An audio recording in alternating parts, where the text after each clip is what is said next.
paid for it? Nancy Reagan.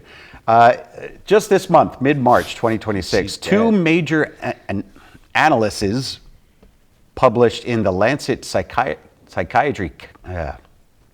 Let me start over again. You'll get it out. Challenged the common belief that marijuana effectively treats mental health conditions. So we have two studies that contradict that. And key findings are no evidence of efficacy. Researchers, now here's the thing, listen to the numbers. Researchers analyzed 54 randomized controlled trials between 1980 and 2025. How many? 54. Okay. So it's 54 case studies over 46 years. Jeez, okay. That's like one a year. Okay. This is the evidence. And they found no evidence that any form of cannabis, including THC and CBD, is effective at treating anxiety, depression, or PTSD, which are the three most common reasons people get a medical prescription. It's pretty hard to come out with a statement like this when there's just so much evidence and facts on the table about how it actually can help anxiety and how it can help PTSD. I find it interesting. Maybe they're splitting hairs. So they're talking about treating anxiety and depression. Yeah. You know, marijuana does, I think, could take you away from that in a temporary state. It may not treat it, but it helps you get through it. Right, but some people actually get more anxiety. Maybe people are confused on there are plenty of people who get more anxiety when they smoke weed. That's true, and everything is because individuals. It's different. How chemical, it's how it and the same and what type you smoke. And right, the same joint can affect me different than it affects you. Exactly, and which is not the same in alcohol, right? Right. I mean, yeah, you'll have some differences, but you're going to get fucked up versus if we smoke the same weed, it could hit you very different. You could have a body high. I could have a head high. It could be very different. Yeah.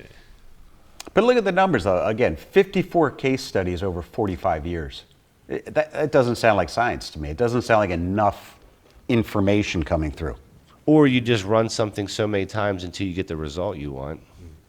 Or handpicked the 54 case studies, I suppose, right? Yeah, but who paid for all this? Doesn't say who paid for it. Oh. But it does say, let's see, well, experts warned because we have high potency marijuana nowadays, 4% THC in the 70s versus 20 to 35% today, may actually worsen mental health issues is what they're warning people. I'm not sure I buy all this. This is a bunch of talk until I know who paid for it, to be honest with you. True. Hey, Jeff, roll 25. Maybe we'll figure it out on this video. New in Health Check this morning, a research team in Australia is questioning a common held belief that marijuana can ease symptoms of mental health conditions. Australia. Now, the scientists analyzed results from 54 randomized controlled trials published between 1980 and 2025. They reportedly showed no evidence that any form of cannabis is effective in treating anxiety, depression, or PTSD. The findings were published yesterday in the journal Lancet Psychiatry. Thank you, Susan, for that report. Stupid. Well, I will say this. I don't buy it. I mean, if you tell me that the study says that some people who have PTSD, aren't positively affected by it where others are, that makes a lot more sense to me than to say that there's no clinical evidence that this does anything. Right.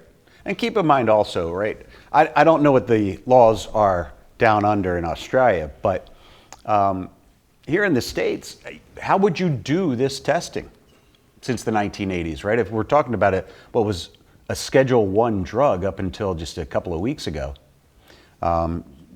there's no good way to have done these studies. And let me think here, let me see here. Yeah, you're going back 46 years. I mean, really, what are you studying at that point? And how can you compare it to what's happening today? It doesn't seem... Yeah, the studies might have been valid, but they might be dated now. They're old. True. Yeah, they're just old. So. And the lead author, a man named Jack Wilson, noted most of the studies used oral formulations like capsules and oils, while real-world users, and I think he actually said this, where real-world users typically smoke it.